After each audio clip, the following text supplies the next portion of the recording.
आगे तोहरे नमवा आगे लिखा हलिया काट के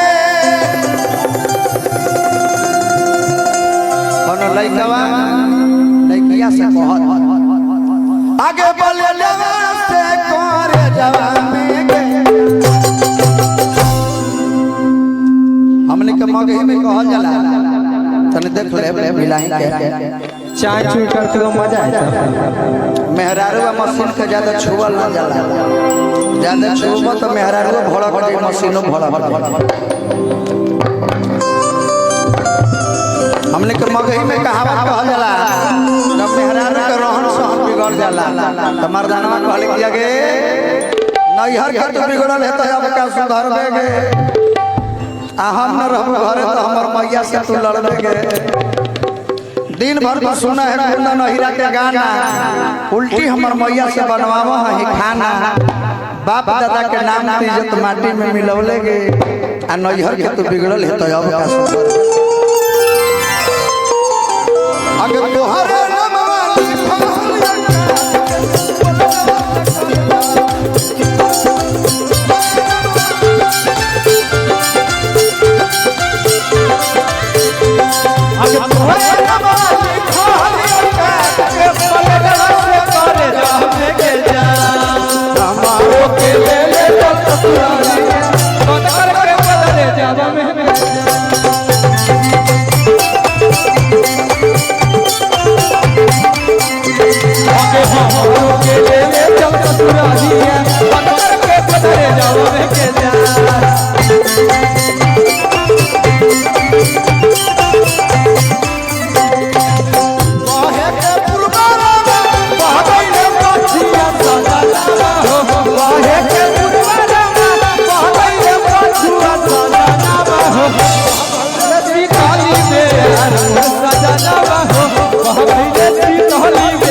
एकरे में लाइन ऐसे है जौना गार्जियन से भी पुरस्कार आई भैया के नाम राजीव शर्मा भैया, सीमेंट फैक्ट्री के मालिकार।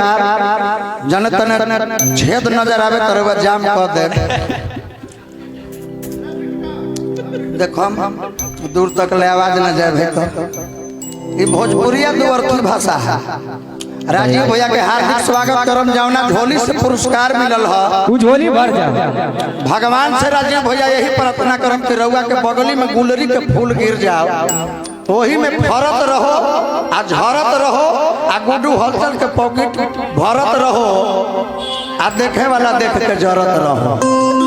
लेकिन वो गाना भैया सौदे इतने झका झका से रह गया। आपका गाना अमर हो गया, कुंदन भाई मंदिर में भी बजता है, बजता है ना।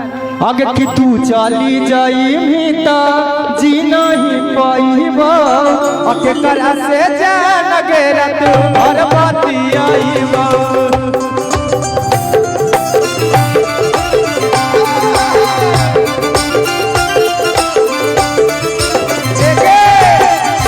चली जाई तो जी नहीं पाईबो, के करा से जान गेरा तू घर बाती आईबो। भैया आगे की घूमो हलिया अब ठीक दोनों आए के साथ भरे जवा में के जा।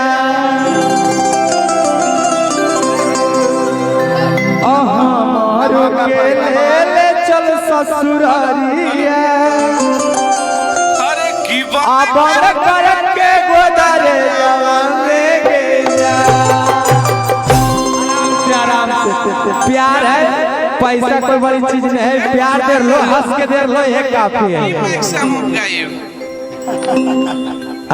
बनाओ भाई गाना एगो हमर खूबे अभी बजते हैं। आगे की टोटो में फोटो साटक के हम तोरे करबहु पराचा, आ तू छौड़ी धोखे बाज हखियो।